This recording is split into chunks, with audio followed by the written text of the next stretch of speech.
minute, and our meeting is being recorded.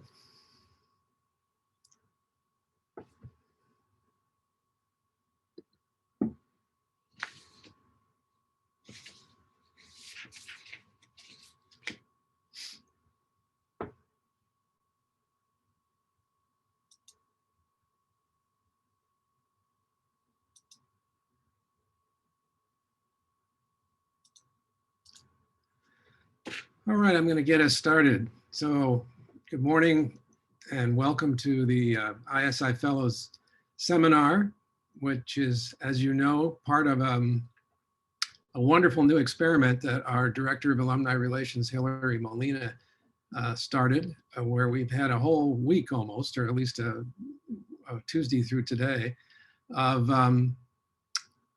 alumni-focused presentations. And I think it's been a wonderful innovation consistent with this Institute for Social Innovation, and just want to extend a thanks to Hilary and all the staff, Elena and others who have supported her on this. It's great to see familiar faces today. I'm going to do a little bit of introduction, and then we'll begin with our first presenter, Jane Feng, who some of you may know lives in Shanghai and who's up late tonight to be with us this morning here in California anyway. So the Fellows program started around 10 years ago, in 2011. And each year we have admitted a new group of fellows.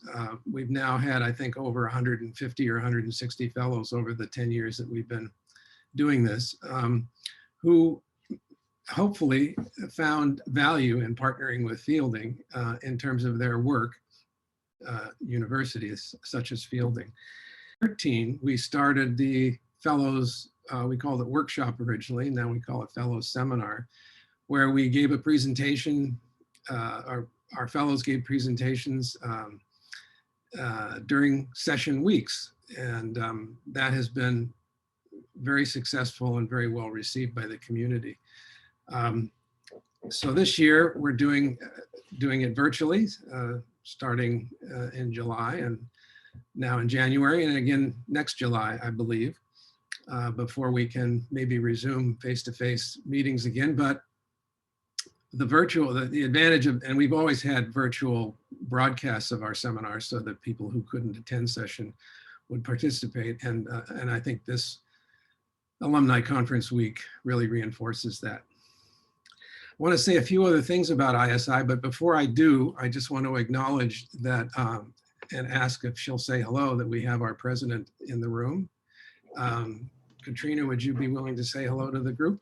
Yeah, hello everyone. It's so good to see some familiar faces and new people as well joining the Institute for Social Innovation. As many of you know, I have a personal connection because I used to lead the Institute for Social Innovation back when I was an associate dean, and some of you I know were students then. So you've seen my role change at the institution a couple of times, but I'm very committed to this work. I think that when we talk about research that can be connected to practice and scholarship that can advance social innovation, to me, it's that emphasis on what is it that we can learn as scholars and conduct research on and understand that we can then bring into practice and share with others. I think the whole enterprise around disseminating knowledge so that others can take it on is really what creates social progress. I'm particularly excited, Dr. Feng, to hear your research today. It looked like, and I'm sorry if I'm looking that way, I'm looking at you on my screen.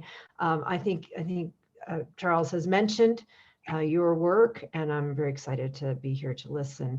And also, I just want to credit you, Charles. You were the person who created the Institute for Social Innovation out of a previous center that you had also founded when you came to Fielding as Dean of HOD. And I think it's good to see that the work continues to evolve and emerge. So I turn it back over to you. Thank you.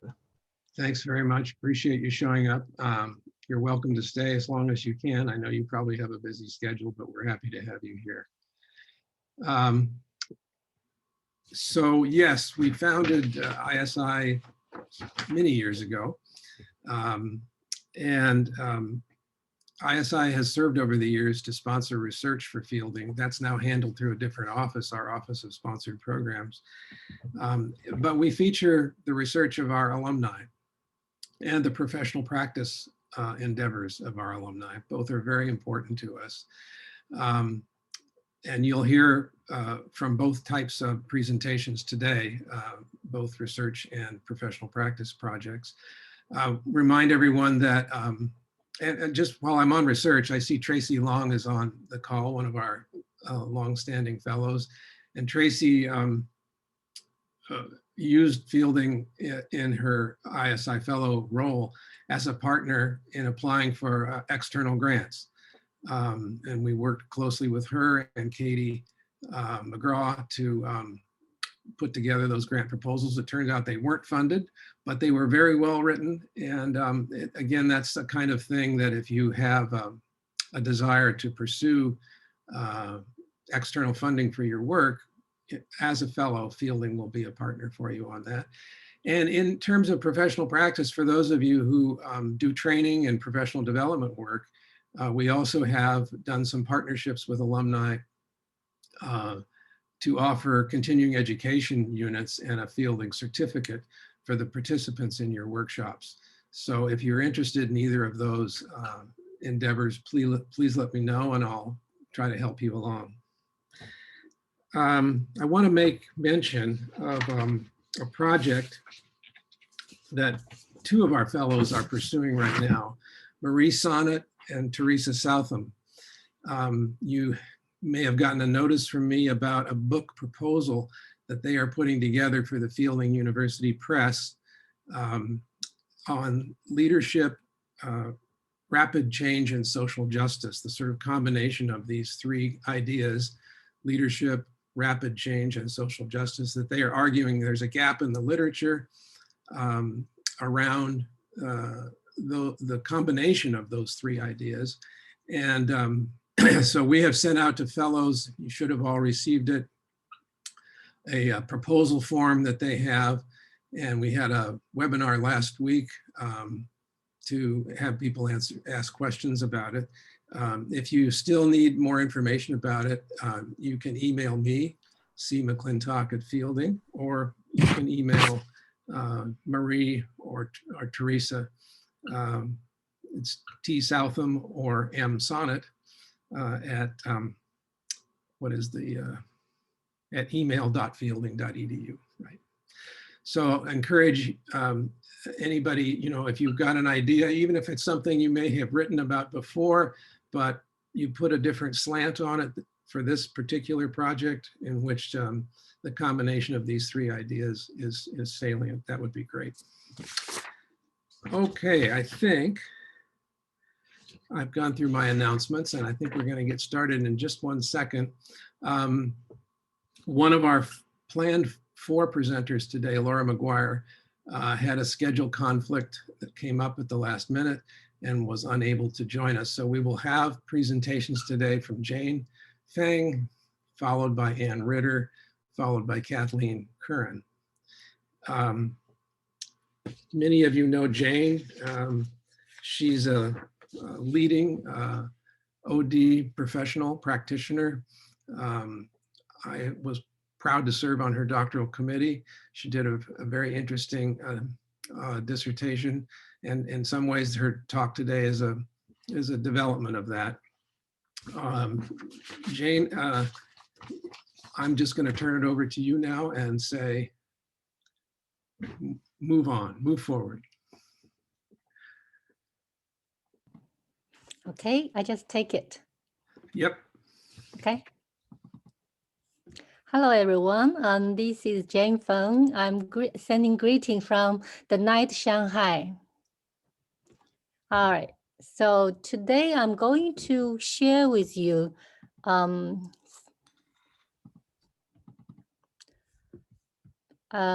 project progress, or maybe like Charles said, an evolvement along the way, which is practicing OD in Shanghai, in China. Applying seeing, thinking, and reframing is a way of intervention. And mainly, I'm going to share with you the 5 Maxims with Confucian and Taoist mindset. First of all, let me share with you the project context, then followed with Confucian and Taoist mindset, and applying Confucian and Taoist mindset with 5 maxims, and then some illustrations in my consulting practice, and of course, a closing remark. The project context.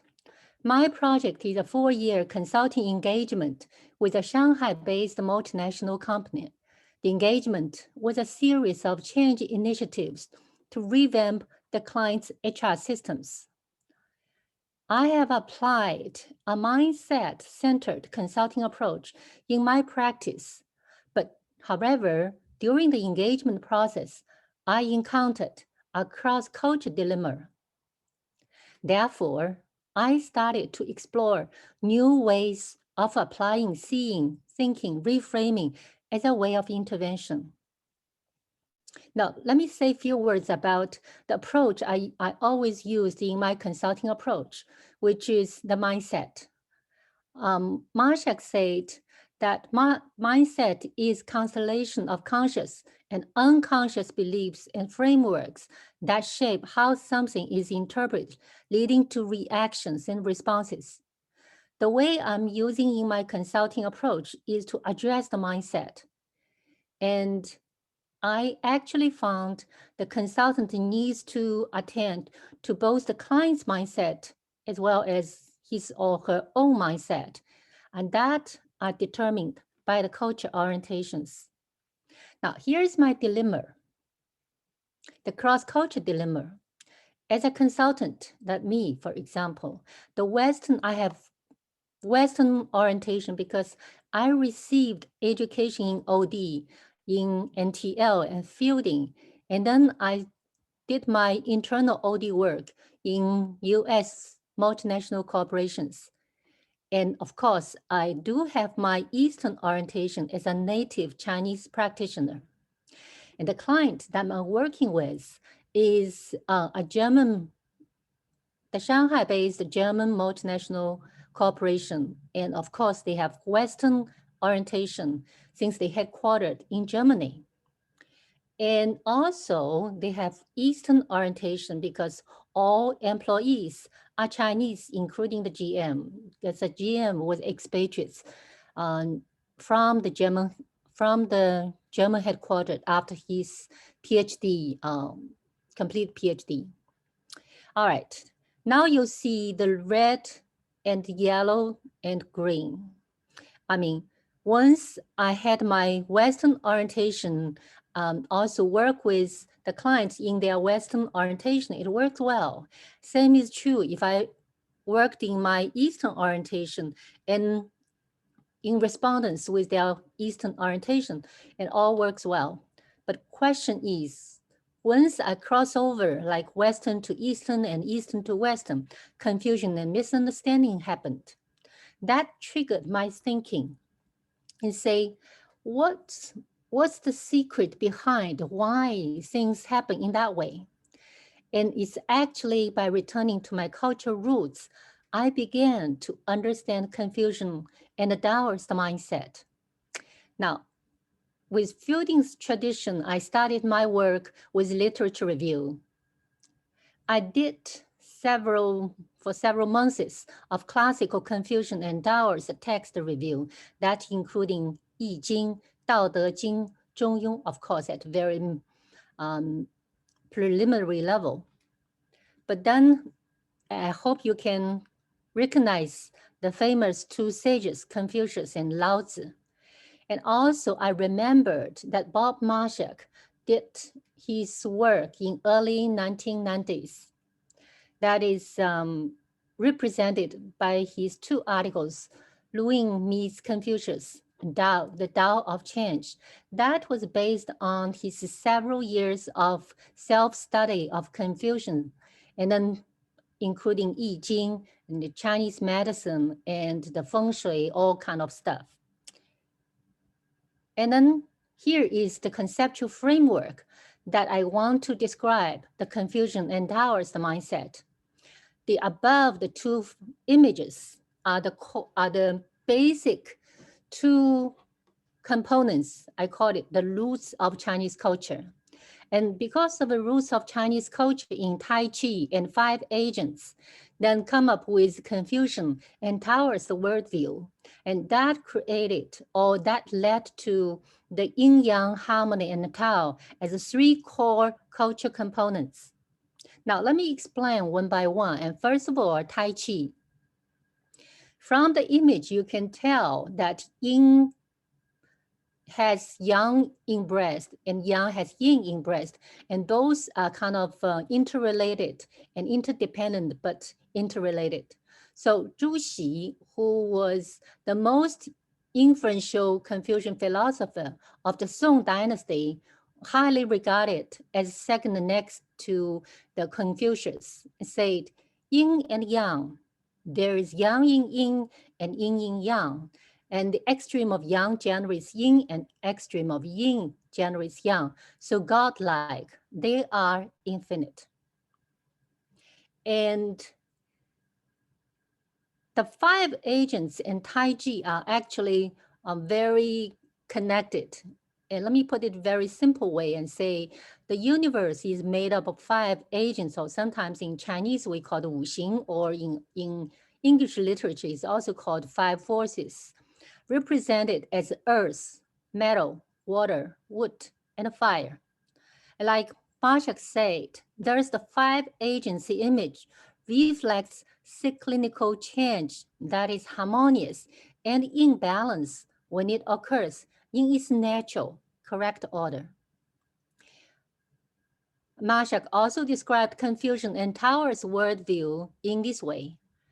Underlying both Confucian and Taoist philosophy is an alternative worldview that presumes the inherent oneness or independence of everything and everyone in the universe, or are governed by the universal principles of the Way or Tao, including the principle of continuous cyclical alternation between the polarities inherent in everything, which yin-yang, that's it. Everything has yin and yang, actually. Now, let's have a compare and contrast of what the three culture aspects in yin and yang. And by the way, I got permission from Marshak to cite his quote in my presentation. So the Confucian and Taoist text said, Xunzi, who is the Confucian philosopher, also said, when heaven and earth are in harmony, all things will flourish. When yin and yang meet, change will happen. And Marshak says, in a monistic universe, there may be different aspects, manifestations, but all are interdependent and essentially one. This is most strongly represented by the polarities of yin and yang, wherein each creates and is created by the other. And both are aspects of the Tai Chi, the great ultimate. So these aspects of yin yang, which is described in Tai Chi, means that everything has its yin yang aspect. And they are interdependent and also independent. Next is the harmony. In Confucian, the Zisi, author of the Doctrine of the Mean, actually, he was the only grandson of the Confucius, and say this equilibrium is the great root from which grow all human actings in the world. And this harmony is the universal path which they all should pursue. Legge was interesting because he was the professor of Chinese at Oxford University and best known for the early translator of a lot of Chinese contexts, including I Ching, Dao De Jing, Zhong Yong, all kind of stuff, great learning. So Marshak said in a simple way and say, harmony is central to everything. Now, the last one of the three core culture components is the Tao. Laozi said the Tao produces one produces two produces three, and three produces all things. In Marshak's words is that in both the Confucian and Taoist tradition, The natural order and cycles of the universe are called Tao or way. If one follows the way, all will be right. If one loses the way, misfortune will result. Based on the previous conceptual framework and all the culture components, I developed or reframed the Confucian and Taoist mindset in my practice as the 5 maxims. First, follow the way, Tao. Second, remember the Tao of change. Third, think in terms of both and aspects of yin-yang. 4, attend to the overt and covert aspects of yin-yang. And finally, maintain harmony. Let me explain the 5 maxims with examples from my own experience. First, follow the way, a Tao. Each organization has its own way of doing things.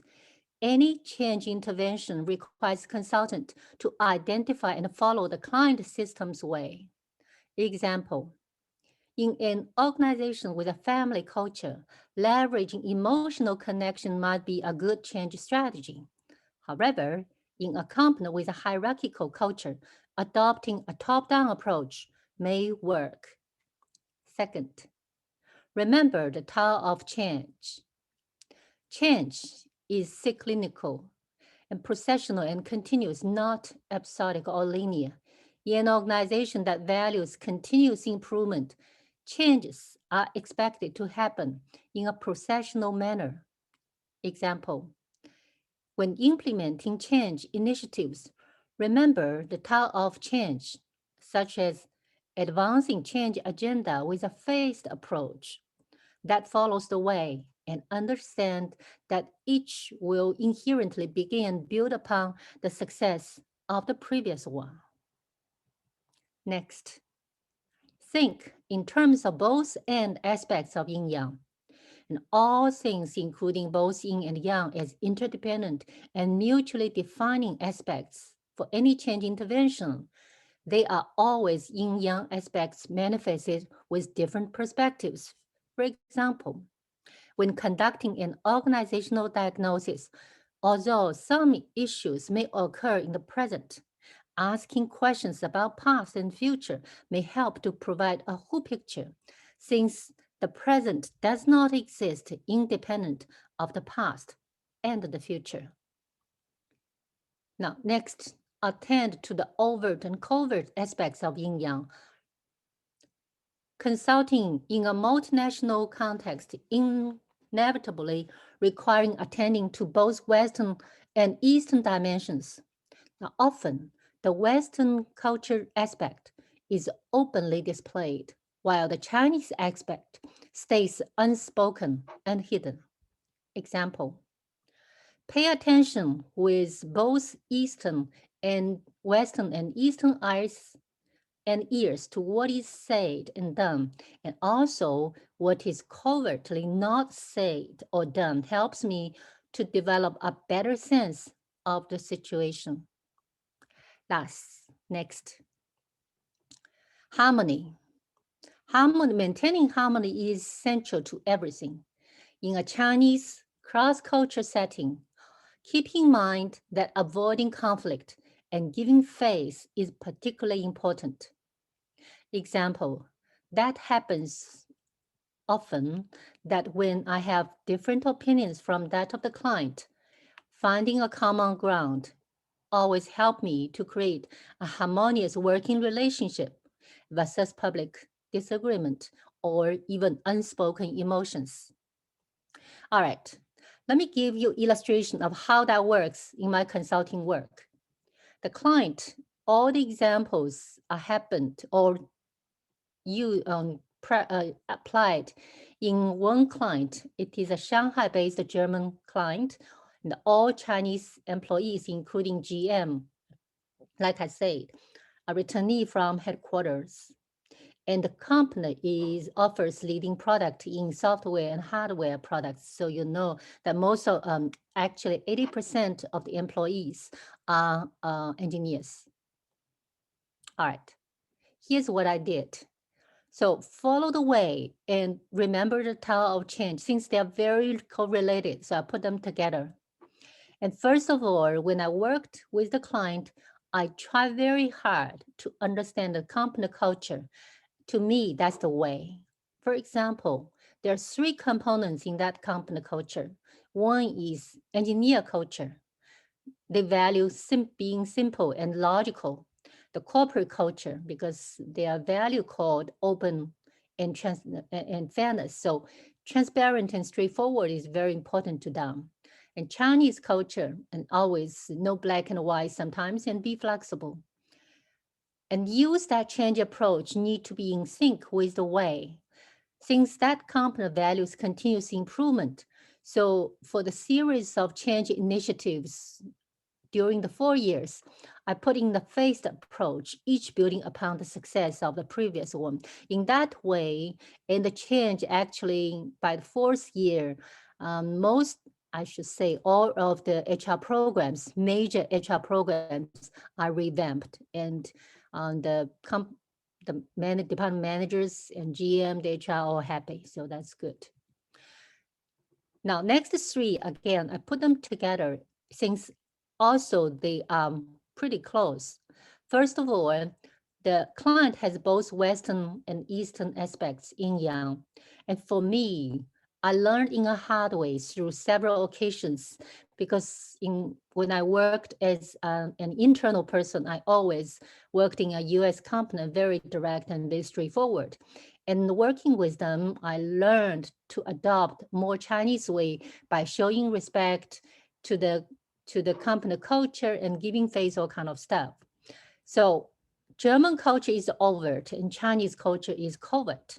So I need to pay attention to what is said, what is not said, and harmony is very important for me. All right. As a closing remark, through my years of engagement, particularly in last year, and I learned, or I came up with a more kind of clear picture. And there do exist 2 mindsets in my consulting practice. One is traditional Western OD mindset, which is looking at present state and desired future state, and building all the kind of steps like Wing's 3-stage model and building to the desired future state. And then for Confucian and Taoist OD mindset, and remember yin yang, harmony, and Tao with the 5 maxims always help for me. So my suggestion or a kind of recommendation is this: when in doubt in a cross-culture context, rethink the culture orientation of you, the consultant, and the client, and practice the Western and Eastern mindset in something more like yin-yang relationship versus either or.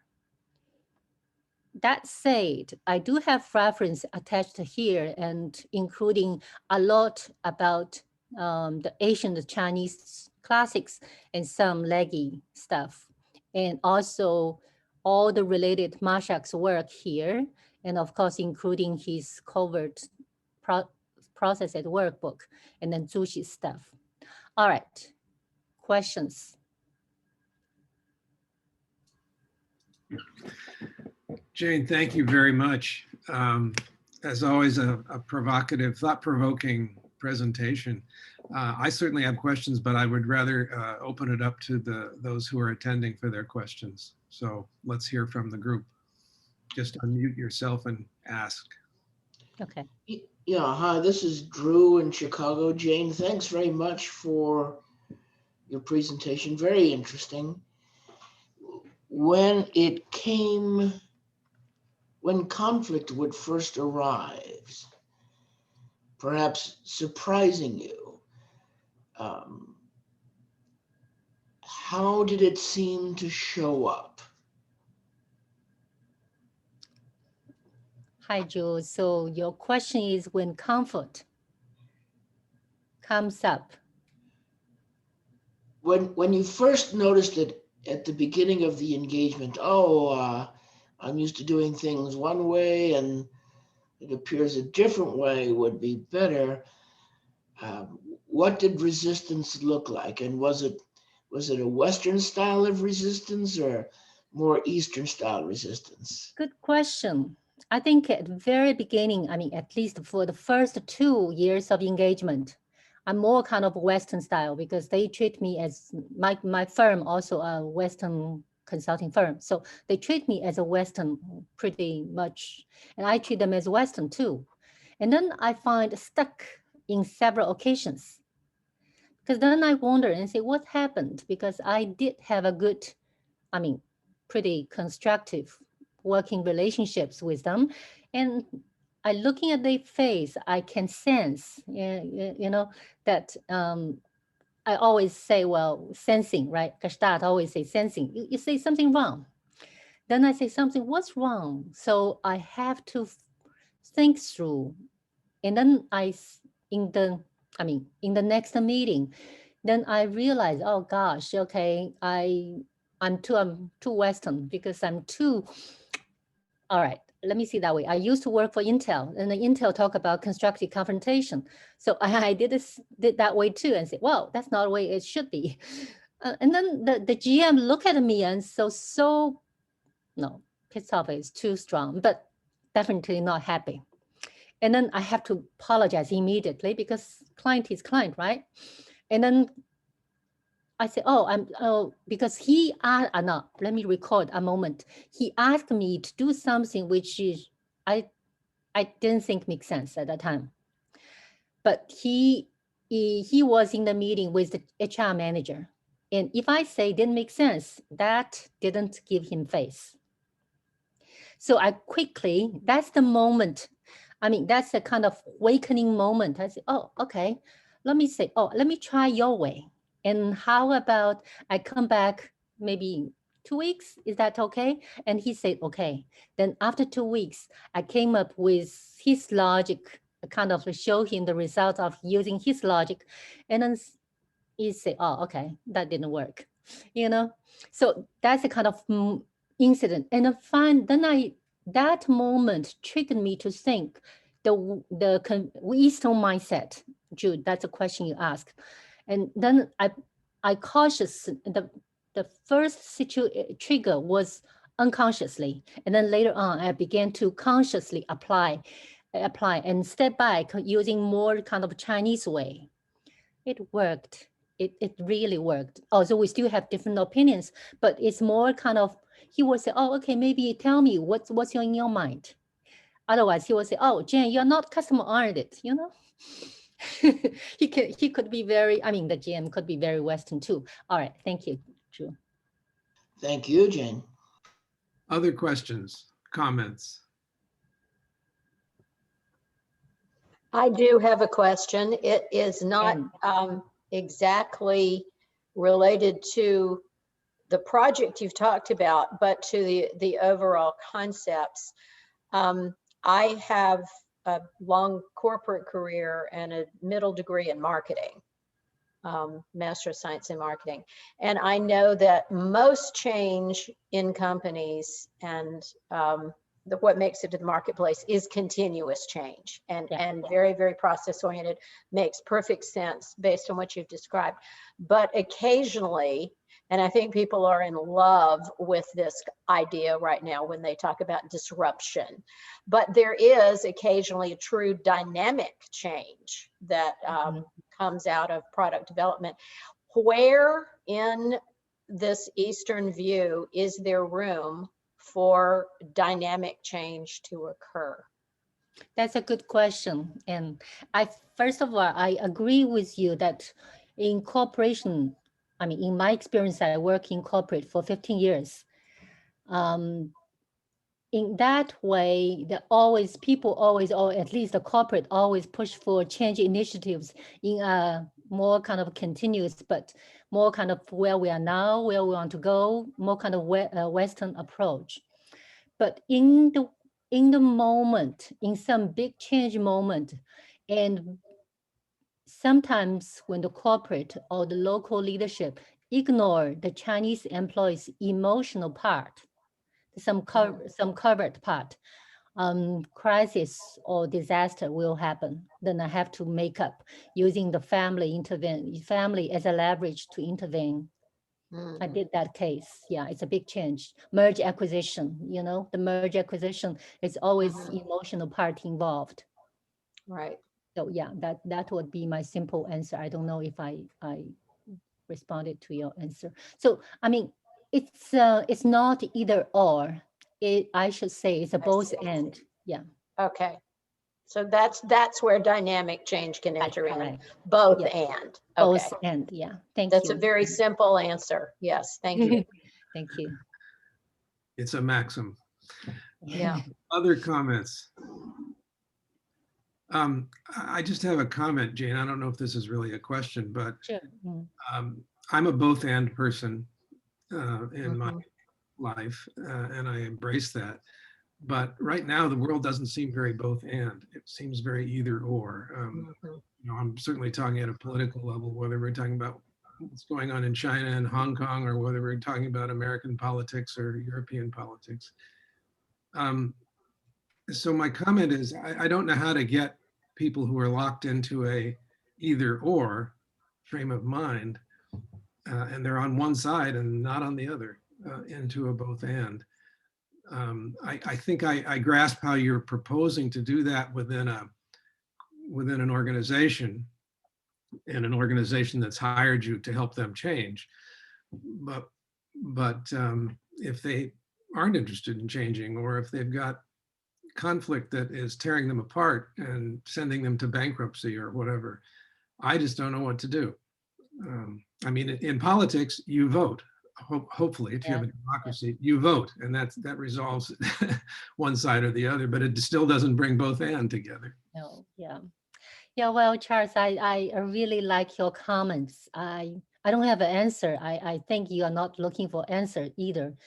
I would say it's, well, the world is the world. Yeah, right. Something that it's people just have different orientation, and someone do either or, and someone prefer both and. I mean, what you can do.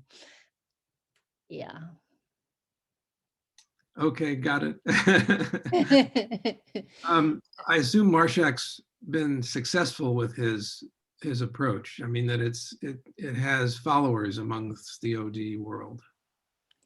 Yeah, well, yeah, I do find the value is especially reviewing his work, and because I'm curious and say why that Bob even did all kind of work even before he came to China. He had some experience in Korea, but never did that in China.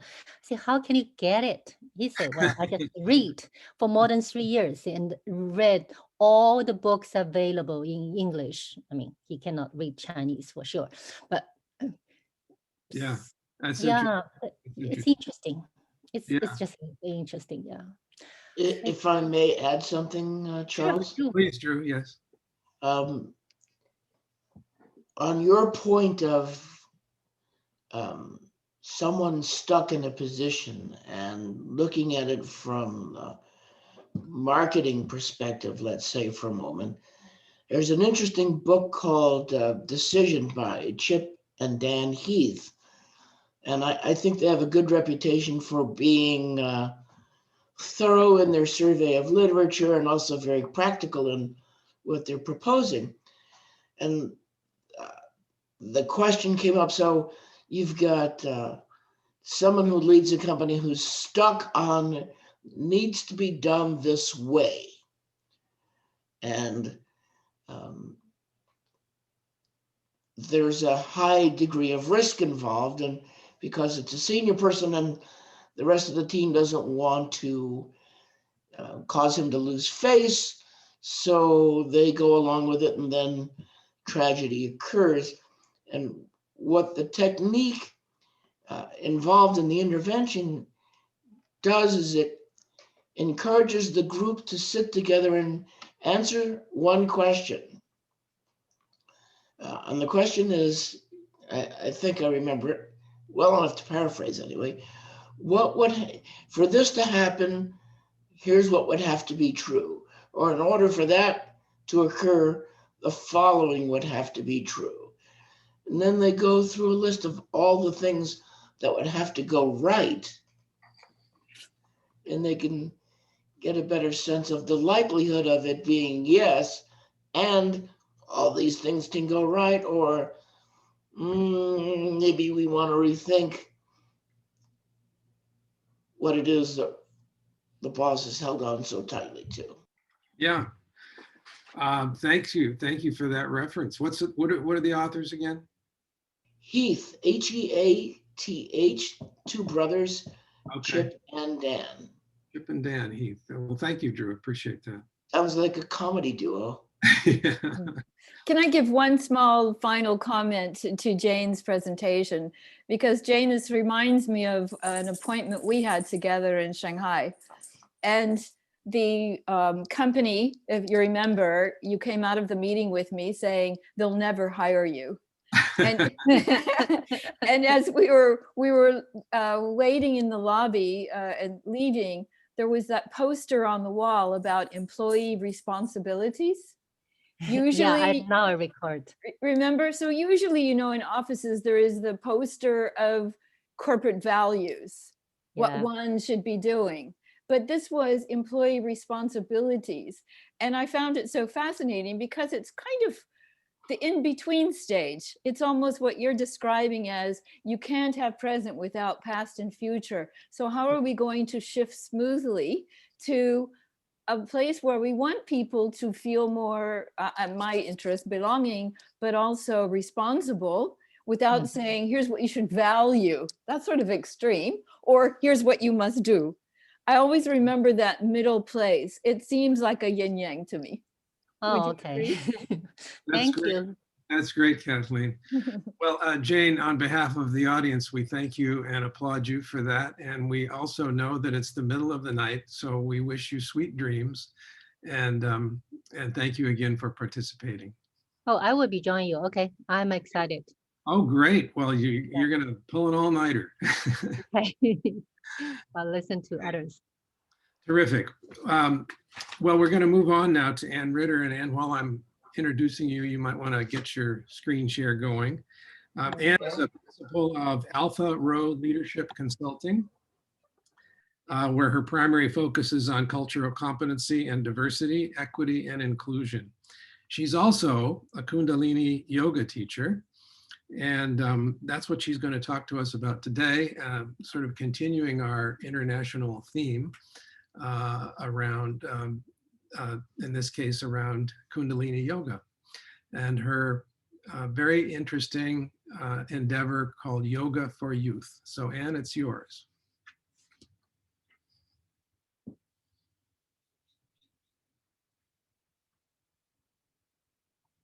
You need to unmute, Ann.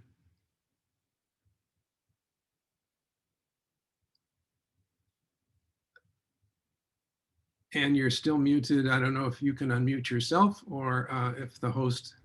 Yeah, I'm asking to unmute. Can you try again? Do you see it?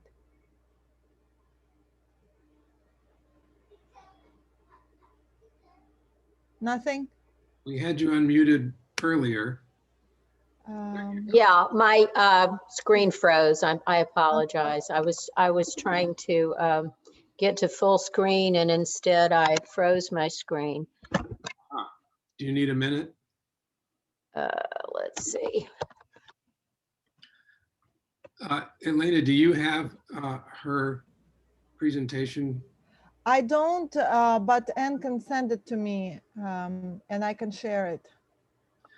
Would that be easier? My full screen is just simply not working. That's the problem. If you don't mind my not having full screen, we're good. Okay, let's just go with what you have. Okay. So thank you for this opportunity for me to present, and everyone can see the screen, but not full screen, right? Right.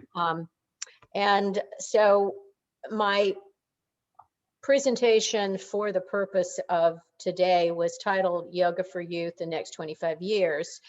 Yoga for Youth came out of the Kundalini tradition. And so in order to tell you where we're going or trying to go, I have to tell you a little bit about where we have been.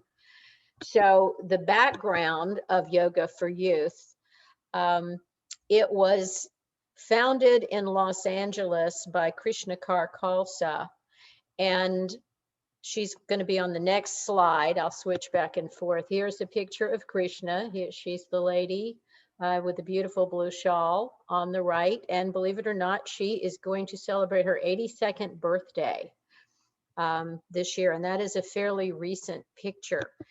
And Krishna began studying Kundalini Yoga in the late 70s. Prior to that, she was a vocalist and actor. Had some success in acting. She had also studied dance.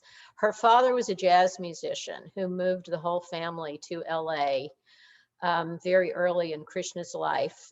She's either the oldest or the second of quite a large family of children. And she says they used to call her the goody goody. And of course, she had many, many brothers. And I believe it was either the youngest brother or next to youngest, after she was a grown woman and studying Kundalini and on with her life, had to go through the Los Angeles County juvenile justice system. And she saw what that did to him, and she saw what that did to their family, just that youthful infraction. And so she came up with this Yoga for Youth program. And because of the people that she had gotten to know in law enforcement and juvenile justice through her brother's experience, she was able to beta test it in the Los Angeles County juvenile justice system. So this is, you know, real on the ground experiential practice and research that she was developing. And she has two of her favorite stories over the years, is that she was teaching in a minimum security facility with young men, and she was doing a Kriya. And after the class, we always do a Shavasana, or a very long relaxation. And this particular sequence she was teaching also had a short relaxation in the middle of it. And then they would have the longer one, 10 or 15 minutes at the end. And this one young man looked at her before he laid down on his mat for the relaxation. And he said, "Ma'am, is this the big one?" And she said, "No, it is not the big one. The big one still comes at the end." And she had this moment of realizing how much that safety, physical safety, meant to those young men who possibly never felt that safe anytime outside of their yoga class, and possibly had not felt that safe, you know, since their consciousnesses had developed as very small children.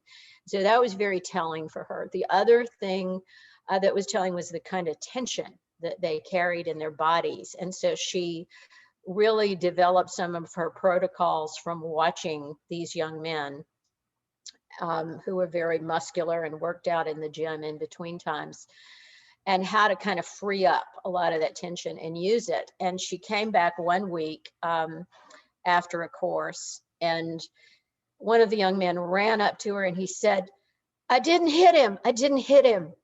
This is the second story. And she said, "What?" And he said, "I got into an altercation with another inmate, and I remembered what you said, and I used my breath and I relaxed my muscles, and I didn't hit him."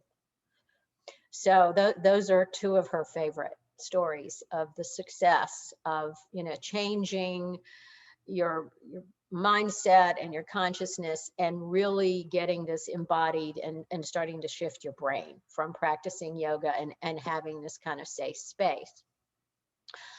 So somewhere along the way, Kathleen, who is the lovely lady on the left,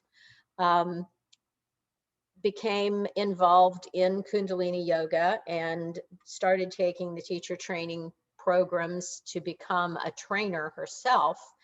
And she met Krishna, who became her mentor, and she came into Yoga for Youth. And that was very fortuitous, because Kathleen had been a modern dancer in her early life, which is actually what brought her to Duke University as a visiting professor of dance many, many years ago. She had no idea that she was going to in any way ever bring yoga and yoga research to Duke. But she was able to flourish. She's about to retire at the end of this semester after 30 plus years there. But so she became friends with and mentored by Krishna. And because she had taught many, many young people during her dance career and was teaching at the undergraduate level at Duke, it was a very natural fit for her to come into Yoga for Youth. So she started sort of a nonprofit that is under the umbrella of Yoga for Youth called Yoga for Youth Southeast, and she has her own board. She is also on the board of the parent organization. And I think that she is the heir apparent for Krishna. When Krishna does finally decide that she needs to slow down and retire, which she's showing no signs of, and you know, looks like she's going to kind of die in the traces, we hope, when she's about 120. And so she now is one of the board members and does a lot of the human resources, and has been very, very successful in getting a longitudinal research study, the BASS research that she is funded for through Duke. And she also has partners out of the University of North Carolina at Chapel Hill and NC State out of Raleigh. So she's really taking advantage, again, of Duke's funding and of Duke's location in the Research Triangle. When she retires this year, one of the other board members, who is Satbir Singh, he is on the faculty of the medical school at Harvard. And he is talking with one of his former students and now colleagues who is at a university in Washington, D.C., with the idea that the BASS funding is going to go away when Cable does, but that longitudinal research, we want to keep it going. Where I come into the picture is right over here. They've always said, why do we not have Yoga for Youth in Atlanta? And so one of the things that I set about doing in the early days of my ISI fellowship was to look at best practices and to look at the various places that Yoga for Youth had been tried, as well as those where it had continued to flourish. And so we're still trying, because as I was in a presentation yesterday where Connie Corley had a slide that said, along came COVID. You know, we've wanted it, but we haven't been able to get it here. So what I looked at from the other cities where it has still flourished, which is DC, North Carolina, Los Angeles, and where it has, and Davie, Florida, that's the other one, and where it has been tried and looked like it was going to flourish and then died on the vine. And that would be New Orleans is best case. It has also been taught globally. It's been taught in Ghana and Kenya, and Krishna at one time was teaching over in Munich, but that sort of ended. So that's when I wanted to try to get going again. And so what I determined was you really had to have a good set of strong components. Is you had to have someone boots on the ground and or a trainer. And so in this case, I would be the boots on the ground in Atlanta, and Kaval would be the trainer. Krishna's schedule is booked up, 2 or 3 years in advance. You have to have that as a continuous, ongoing, monitoring local entity. And then a strong set of partner organizations who are going to keep supplying you with both students and opportunities for the students to go out and teach Yoga for Youth, either in community centers or after-school programs, or in public school settings. And then they're going to continue in a loop with the trainees and the school settings ongoing. So laying that foundation of support, where Yoga for Youth starts is a 40-hour teacher training program. And in the summer of 2019, I went up to Durham, and I teach with Kavel normally in Kundalini Yoga level 1. I am one of her associates, but this was a completely different kettle of fish for me, 40-hour training.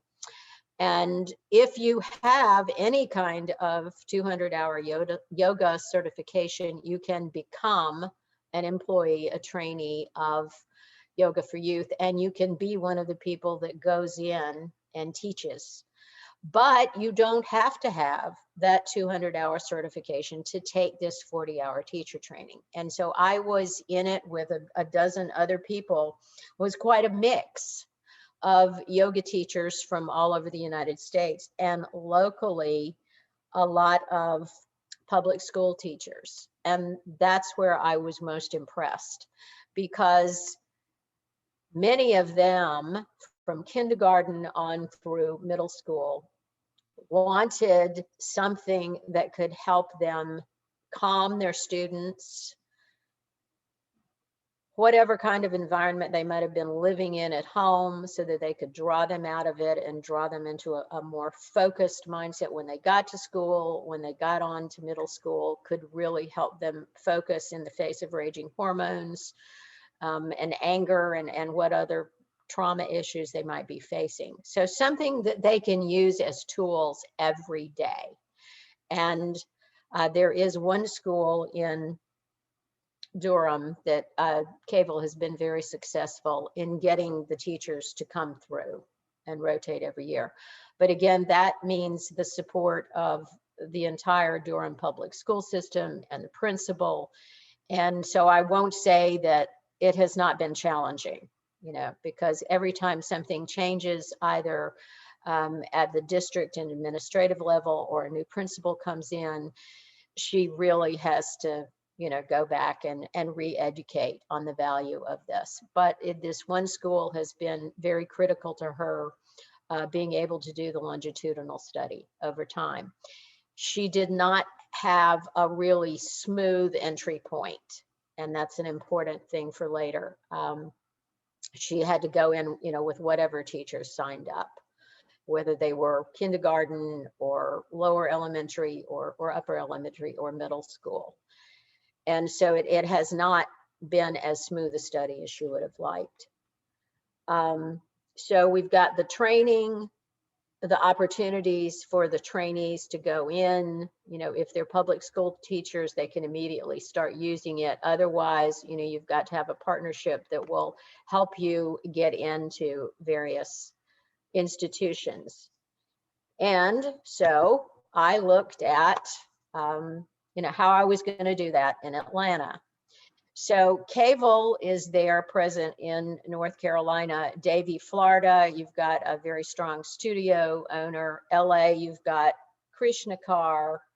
And in Washington, DC, you've also got a studio ownership.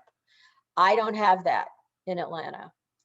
I am a consultant. I have my own firm. Yoga is only one of the many things that I do. So I was not going to have that. I had to look for something else.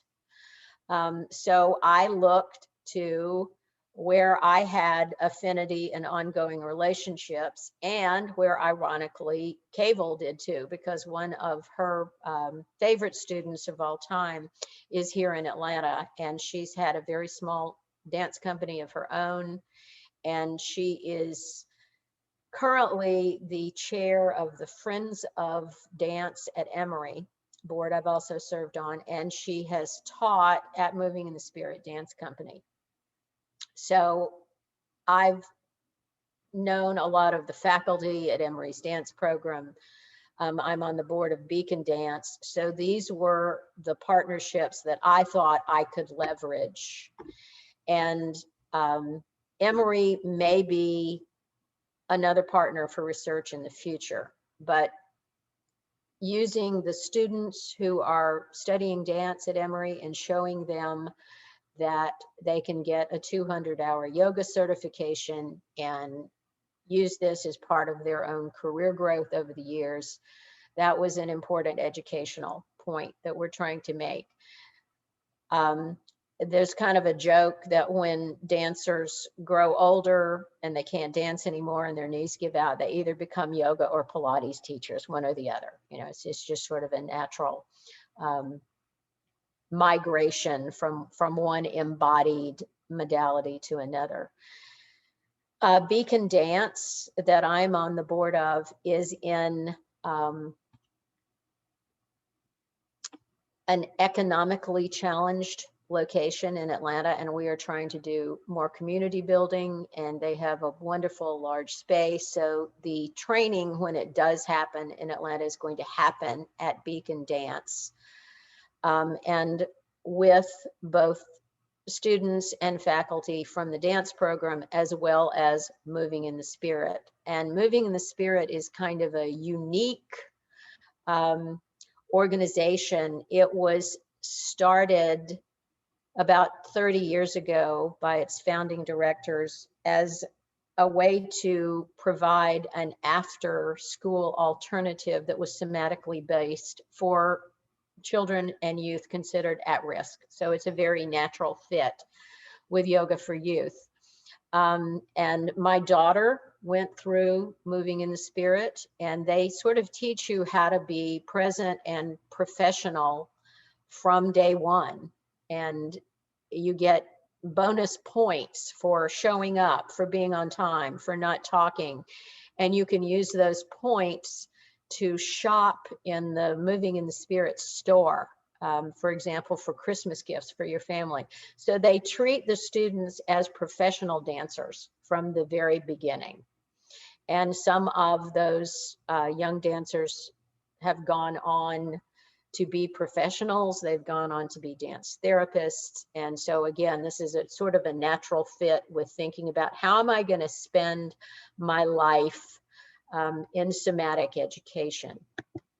So again, to go on with that idea of this being the right people, right place, right time, one of the other Yoga for Youth board members who met and studied with Krishna in Los Angeles is a resident of Atlanta, and she has contacts with both Fulton County and City of Atlanta public schools. She's on board with helping us.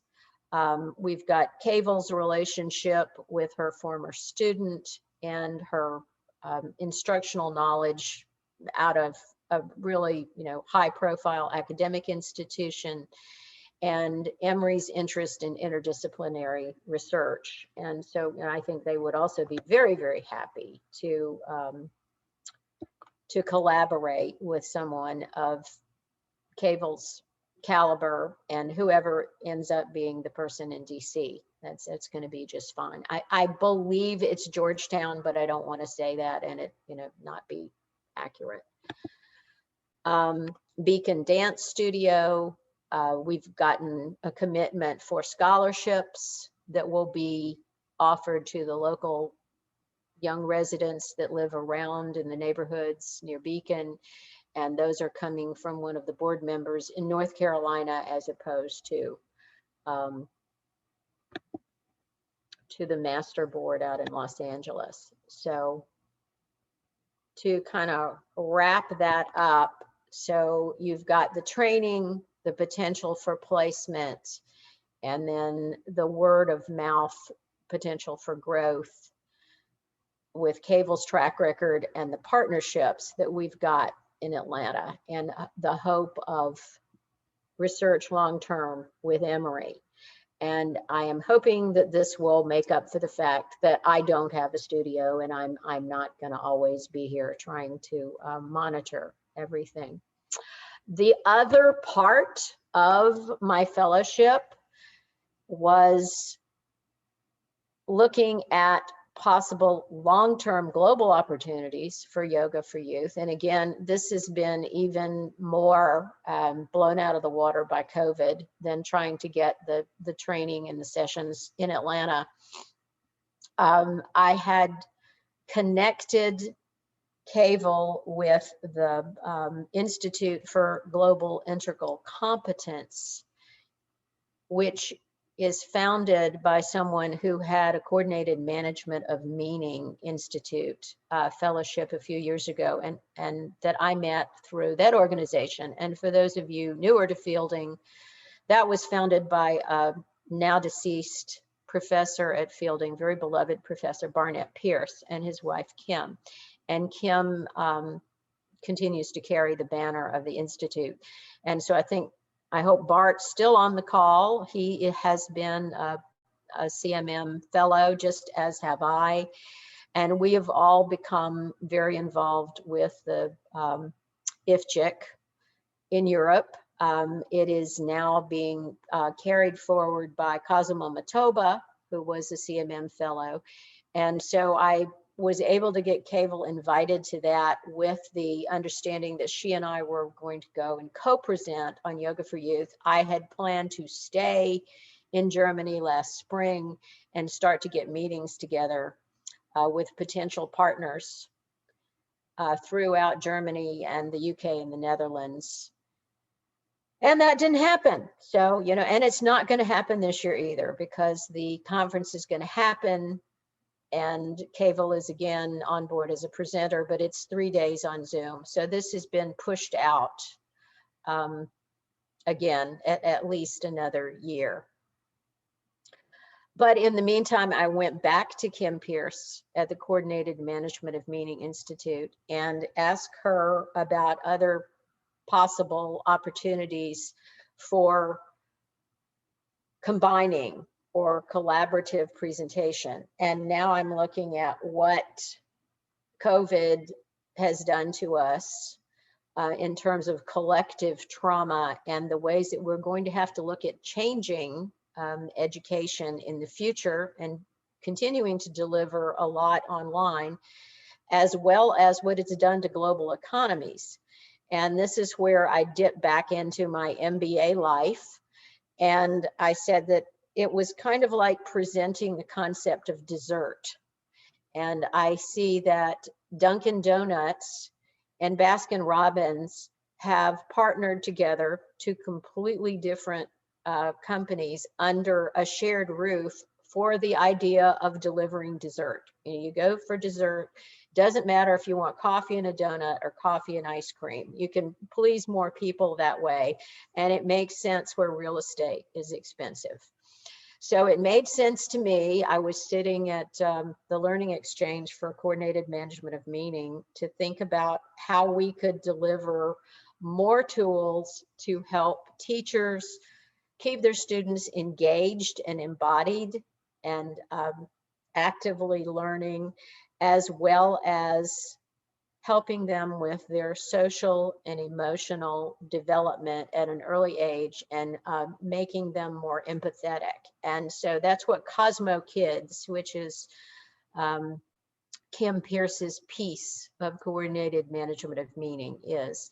She has also done a great many longitudinal studies, and she did have a very consistent plan of how she was going to develop Cosmo Kids. And she did it starting with kindergartners. And then she added very, very strategically lower elementary, upper elementary. And so she has been tracking some of her early Cosmo Kids throughout their school careers.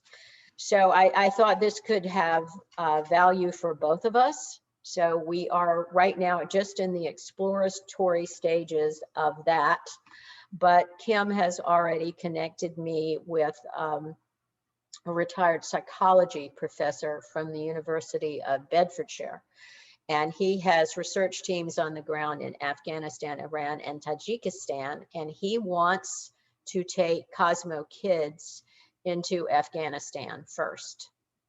So that's where we're starting, with looking at some grant opportunities and possibly not only offering Cosmo Kids, but also Yoga for Youth.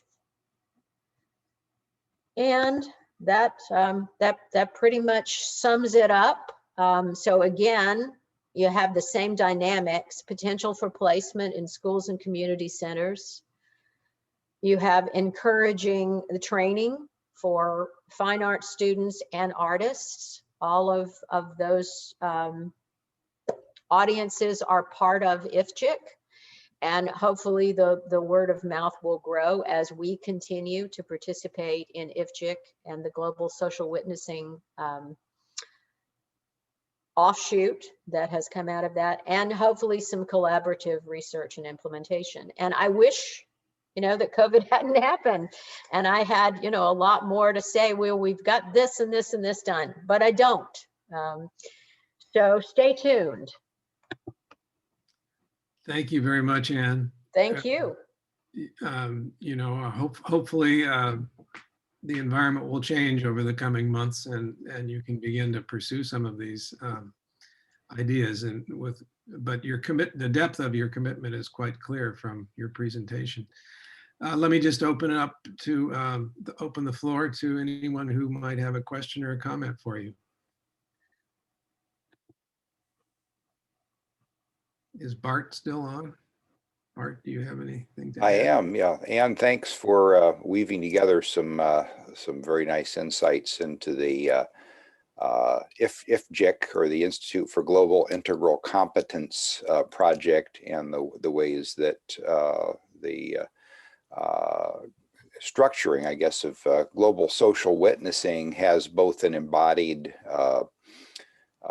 element, as well as looking for ways that we can connect with each other in more profound and deep ways, which the yoga preparation would certainly help to facilitate. Is there, could you say a little bit more about the work that you had hoped to do with IFJIC, and whether or not any insights have come up for you now that we've been looking for about a year in ways to try to accomplish some of those same objectives without physically being in each other's presence? How that may, I know you've been in some of the Zoom sessions where there's been some group meditation and some other practice. So is there anything more that you could tell us about that? I would hope that this might be used, not just yoga for youth, but the Kundalini and some of the other resources we have from the Kundalini organization to bring more relational pieces. Once we get out of those global social witnessing meditation time slots, and the IFJIC, we're together and then we're not physically, is, how do we stay connected so that it is more relational? And, the other lovely thing I think about combining the yoga for youth modality, which is totally embodied, and Cosmo Kids is about consciousness, and I think articulation and understanding your feelings and your emotions as well as those of others. So it is a very relational, is great, but it's not necessarily embodied. And I think this gives you the embodied piece, which I think is going to enrich the consciousness and the ability to articulate. So that's where I see it. And that's what Cavel's presentation in March is going to focus on, is the potential for transformation with using both of these. I hope that answered your question. It did, Anne. Thank you. Thank you, Bart. Anyone else have a question or a comment for Anne? Well, Anne, I want to thank you very much for presenting this. We share your frustration with the challenges that you're having. And they're certainly widespread Yes. around the world, but hope to tune back in with you sometime in a year or so when maybe some of these things have cleared up. Yes. Thank you. Thank you very much. Thank you for being with me and listening. You bet. All right, well, we're going to turn to our last presenter. We're going to finish up about 11:45 Pacific time, because we've got another session to get ready for, 11:45 Pacific time. which is the Kipnis presentations. And I hope many of you on this call will be able to join that session. We have 3 very interesting presenters. But before we get there, we're going to hear from Kathleen Curran. She is a scholar, practitioner, innovator, whose life is intent whose life's intent has been seeing more. She is a scholar who has published extensively on leadership and global leadership, and she's going to talk to us about that today. And so I'll turn it over to you, Kathleen. Thank you. Let me get set up there. I was there and I changed it. Yeah, I'm really happy to be presenting here. And it is interesting to see how we're so intertwined. I think back to some of the sessions I've heard this week, and in the session last night with Stephen Murphy Shigematsu was really incredible. A little bit daunting, actually, because this is so good. I'd like to start this talk with about creating a sense of belonging in the global enterprise, personalizing the global part, with a quote from Michael. Michael was a participant in my dissertation research, who is a leader in an organization in China. He's from China.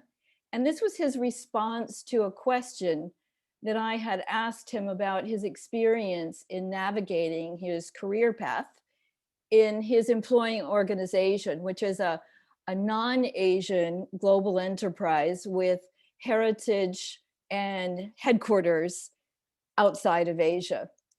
So he says, I believe when you get more responsibility, there's more trust given to you. When I get the trust or belief from my management, it means a lot for my self-actualization or my self-confidence as well. When they trust me more and give me bigger projects, or they talk to me, even if it's not related to me, they ask for my opinion. It is quite motivating for me to do more, to contribute more to the company. It's like they accept us, accept me. Now they are considering me as a part of the people they talk to. That quote, to me, you can hear his wistfulness, his wish to be seen. And this quote to me captures the essence of what I'm referring to when I say sense of belonging, which is the focus of my ISI project, and the need for personalizing global, which is one of the conclusions I drew from my dissertation research, which I finished, my FOR was just about a year ago today. So today I'm going to share with you the main findings that were illuminated by my research as a grounding for this project, in which I aim to advance the sense of belonging and the freedom to experiment that this belonging grants. So my research was called Cultural Glass Ceiling, Asian Leaders Navigating Careers in Global Enterprises in Asia, which I did because I've lived in Asia, Southeast Asia in particular, for the past 25 years, and worked as a consultant and faculty on many different multinational leadership development programs. And I found this career path is a crooked one for many. The lower levels are quite well defined, but getting up higher, what's around that corner? We know that this is important. We know a lot of the research that tells us the most critical human capital risk is inadequate diversity, and that results in a thin leadership pipeline.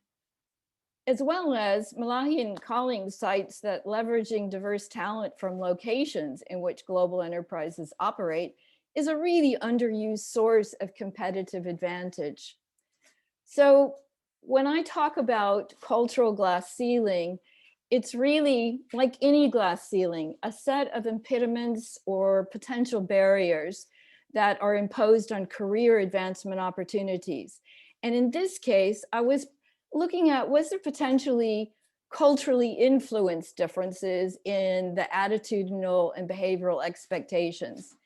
And I was looking to see if there is a span or a constellation, I should say, of variables that how they show up in conscious and subconscious discriminatory practices. So when I look at this research, what I want to show is that I considered it an intercultural dialogue. It was the individual's perception, the Asian leaders, and their experience in a kind of conversation with global enterprise dynamics. Now, the dynamics are typical of any organization: strategy, structure and systems, leadership, culture. And it's in the context then of global talent development. So my aim was to discover what are the interpersonal, those particular to those Asian leaders, and extrapersonal factors, those of the dynamics that supported or got in the way of career advancement. Now, two important findings came out. The first one is that no, the Asian leaders did not experience a cultural glass ceiling as a kind of homogeneous barrier above that they would run into at a certain level in their career. Instead, I found that they experienced more of a cultural stained glass window. And all of these factors that I discovered were like the colors, different colors, shapes, thicknesses that you would find in a stained glass window. And this was across 15 participants from China, Indonesia, Singapore, and India. 6 different industry sectors, 5 different employing non-Asian corporations. I find these themes. Importantly, since it is a cultural stained glass window, that metaphor is important in itself because it's not a ceiling above, it's a window that I can look through. It's at eye level and I can see what I'm missing. And this is where I'm saying the personalizing needs to be, and where that sense of belonging that Michael expressed in his quotation was coming out. I see this, how do I get to it? And the second major finding was really more important to me than the first. It was more noteworthy in that the factors themselves were less significant than the patterns of intercultural communication that produce the vicious cycles. So for example, what you're looking at here is interpersonal on the left. The leaders called themselves fire within. They had strong foundations like the values and the resilience they built, the other developmental experiences and cultural agility. Entrepreneurial propensities were about the sense of taking a risk, and you mentioned, and disruption. Yeah, they were ready for it. The diagonal, though, the vicious cycle, was created when they'd run into what they called the global machine. And these kind of practices that were almost like dumping water on the fire. The other vicious cycle was tending to take those key pieces you see on the right corner that were supporter or helpers and helping what I called fixer-uppers. The interpersonal was all in one person. It's like anyone. We have strengths, but we have shadow sides.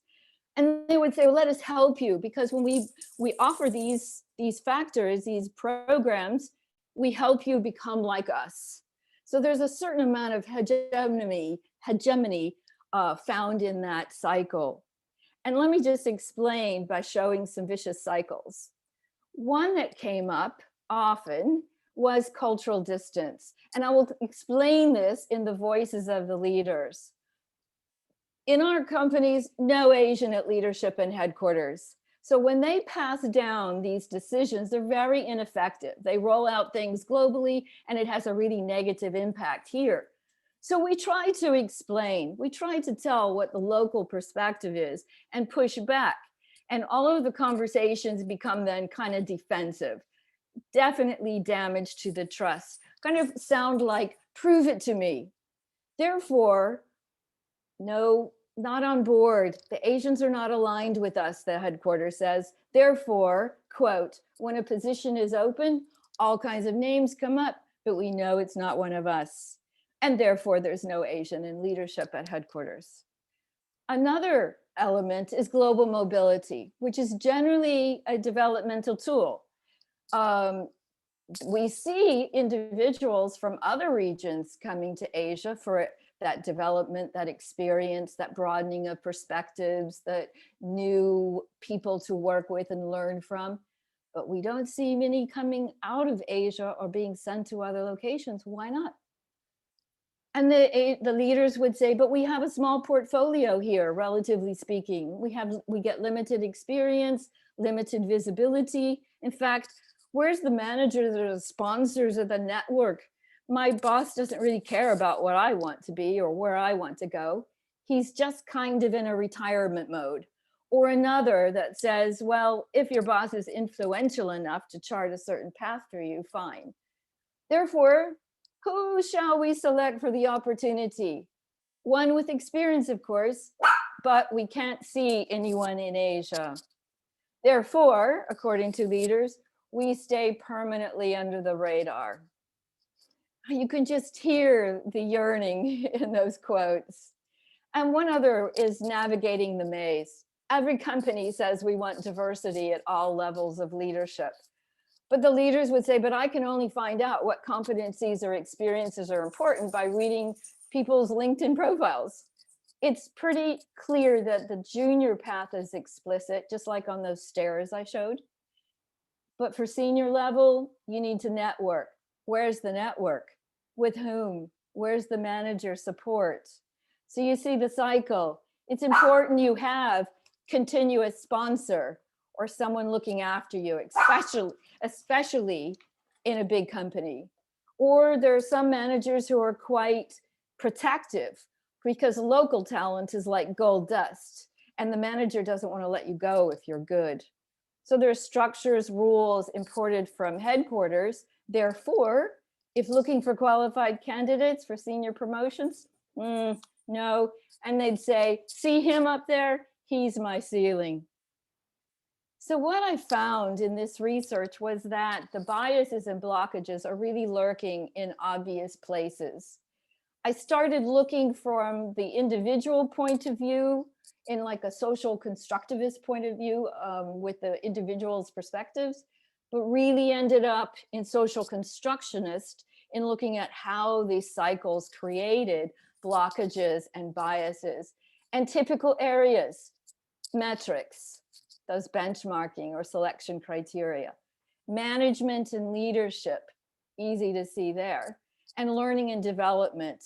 And of all of those I list there, content of initiatives is something that really resonates with me because as a consultant, I was very frequently asked to either deliver programs that had been created in developed in headquarters overseas, or something like, can you develop something to fix the Asians so that they can rise up to the level of others? So clear biases. 3 critical features then of vicious cycles that impact personalizing global. One is the cultural distance. Lack of intercultural understanding totally impacts the internal narratives and therefore just perpetuates the implicit leadership bias. And there's an overuse or an inconsistent use of the word global. I mean, we toss that word around a lot. What does it refer to? Geography, in their case often, or does it refer to consistency, where we do the same everywhere with everyone? A third is what I called industrial colonial hangover, which those hegemonic assumptions and expectations perpetuated the blockages. And in a sense, understandable when you think when industries went overseas, post-cultural revolution, early stages of nation building in Singapore, where the technology was not there, the management skills were not there, even the investment funding was not there. So there was a mentality built that yes, foreigners know best. They are always right, so to speak. So I see that as a hangover. But that led me, I'm leading to now where I am with this project. What I found was in creating the sense of belonging in the enterprise, personalizing means see me. And what can we do about that because of the sense of freedom it could grant? Now, belonging is another word that's thrown around pretty loosely. We all know what it feels like or knows what it is. But if I look into the research, deterritorialization is one very big area that means that this, with globalization, a lot of what we have known as familiar markers of home and belonging are now being, or hybrids. There's so much interaction. Globalization has changed the picture so that what is a sense of belonging? Bordeaux calls it habitus, which is the markers of home, where I belong, are things that I create and then carry with me. I kind of envision this as a hermit crab carrying a shell on his back. May, on the other hand, looks at belonging as a socially constructed process. So there's more fluidity in that definition, which resonates with me. Built a lot on acculturation strategies. Barry's work from the 90s, but that sector was very much in refugees and immigrants. So the more recent research with Lee and colleagues looked at the acculturation strategies in terms of fitting in. I'm not quite sure if fitting in and belonging are the same. There's something not quite the same to me. But in their research, they focused on global teams within an organization and found that the most unproductive strategy Barry cited of marginality, not identifying with home or with host, they found that marginal position was actually useful for a manager of a global team. They implied that there was a tendency to be more objective, to recognize the cultural relativity. Not sure. Marginality is an area that Janet Bennett has looked in a lot. Again, encapsulated marginality, meaning a little more, you're on the edge, you're in a cocoon, a misfit, or constructive, actually fitting in everywhere. The most recent that's very provocative is by Breyer, and she talks about creating belonging through work. So she drew, in her research, there was a budgeting team that was drawn from various roles and departments. And they cited a greater sense of belonging because they were working on a project that was very meaningful to everyone. And there was a greater tendency to understand others' priorities and perspectives because they were working on something that was really making an impact for the whole group.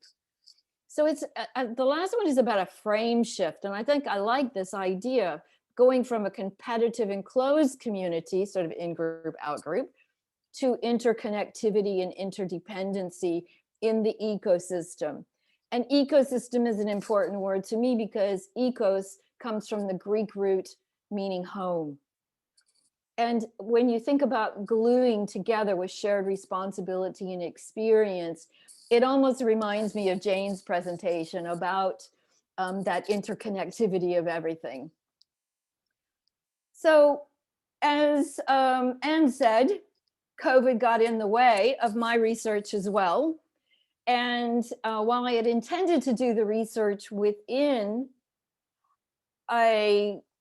one organization so that it was sort of less broad, as I talked about Asian, more of an empirical study looking at the dynamic, the intercultural dialogue, I was going to try to do it within one organization because of that constructionist perspective. What are the conditions that create what we want to have, a sense of belonging? So I used a rather unconventional way of collecting data since I couldn't find organizations who took the time to allow for some research. They kind of had other things going on. And the unconventional method I used was I just put out a message on LinkedIn. Just put out these general questions. So think about your workplace. When you're in your workplace, what makes you feel included? What makes you feel you belong? What makes you feel, when I belong, I am free to complete that sentence? And here's what I found. Very limited data, granted, but it encourages me to continue, because what I found was the comments about inclusion. When I feel included, I get treated as everyone else. I'm never made to feel non-white. People remember to send information I need to get the job done. I'm acknowledged. Those kind of comments made me, the sense I gather is that it's behaviors that others do that make me feel a certain way. And it is also quite instrumental. It's work related, task related. The comments that said, when I feel I belong, were more about in a community. People around me do and say things that echo my deep values. I'm accepted unconditionally. I can say what I think and feel without worrying about negative consequences. That's an important one, because inclusion has the sense of it's on the edge where you can be disincluded if you're not, and this is where the fitting in comes, if it's not conforming to what is expected, it's kind of like, well, I can also be disincluded. So that's an important distinction to say. I can say what I think and feel without worrying about negative consequences. Mutual interdependence reminds me of Jane again. No scorecard to measure what, oh, I'm very sorry. It was my timer that now my dog is. No scorecard to measure what I have done or what anyone else has done. So the freedom that they expressed was the freedom to express my ideas, even if they're bizarre. There's no fear that I am going, again, to be disincluded or unbelong, if that's a word. I feel free to lead, despite, in this case, there were differences in, say, age, race, other kind of dynamics that might make it more difficult. But if I belong, I feel free to lead. And so important is the comment, I feel free to be my authentic self. So I'm seeing this on a kind of continuum, if you will, of inclusion to belonging to freedom. When I have the freedom, I belong and I am included, but not always vice versa. If I'm included, I don't necessarily belong or feel freedom. It seems to be one directional. So, conclusions of all of this study, of looking past where I'm talking about we need to personalize more and not use global as an overarching detached or abstract concept, but bring it to the human. So I like to cite in conclusion Gary Hamel and Michelle Zini, a new book out last year called Humanocracy, Creating Organizations as Amazing as the People Inside of Them. And I always like when I find books that say what I like to say. So if our organizations are inhuman, or what I say, impersonal, it's because we designed them to be so, whether consciously or not. We need to put human beings, not structures, processes, or methods, at the center of our organizations. So finally, we must embrace new human-centric, new personalized principles so that it gives every human being the opportunity to thrive. So with that, I'm really excited to go on and continue the research. In fact, I wanted to use a phenomenography methodology because I wanted to scaffold these types of comments I had hoped to get. But now I'm thinking, because I really love the personal stories and the feelings so much, that maybe phenomenology would be a nice way of finding out if what I had been finding in this, that this shows, if I have good stories to represent it. It seems to go to that sense of personal that I feel so strongly about. And I'm going to conclude also with saying that I'm very proud to be on the Fielding Inclusion Council now, which gives me a chance to practice this even more so. What I find important and what I'm believing is something we need to do in Fielding and in the work the Inclusion Council will do as well. So with that, I would love to have questions. Thank you so much, Kathleen, and a really impressive presentation, a wonderful blend of scholarly concepts and references into a sort of central focus of what you're working on. It's really enlightening. And we know you practice what you preach at home because you've included your dog. Oh, she has such bad timing. Honestly, I don't know. I tried to do everything to get her to sleep during this time and bribe her with a bag of treats. And still, she does this to me every time. So thank you all for your patience. I guess I'm free. I belong, so I'll include my dog. There you go. No, I'm just teasing you. But anyway, thank you for that presentation. And let me open it up to the group for questions or comments. Hi, this is Tracy. I really just have a comment, but I wanted to thank all of the speakers for really inspiring presentations, and I'm impressed with how well they all fit together. I feel like I have takeaways from them that are all elements that go towards answering Charles' question to Jane about how we can bring others with different ideas in together to relate to each other. Clearly, we all want to belong, we all want to be heard, and we all want to be seen. So I think Kathleen's ideas have a much broader implication than just within organizations, but also the idea that we can train our bodies to relate better to others, to be more relaxed in the presence of others, and to hear them better if our bodies are in the right place. And the idea of bringing in other systems of thought to help us relate to others seems so important. So I'm very inspired by the talks today, and I want to spend some time thinking about what I heard and how maybe we can expand on that to deal with the interesting issues that we're all dealing with today. So thank you for that very much. Well, thank you, Tracy. It was sort of a hoped for outcome that you've experienced. So I'm glad that it came across that way. Thanks very much for your comment. Others? I have comments to Catherine. So what you described is actually a very familiar phenomenon for me as a kind of multinational company in China.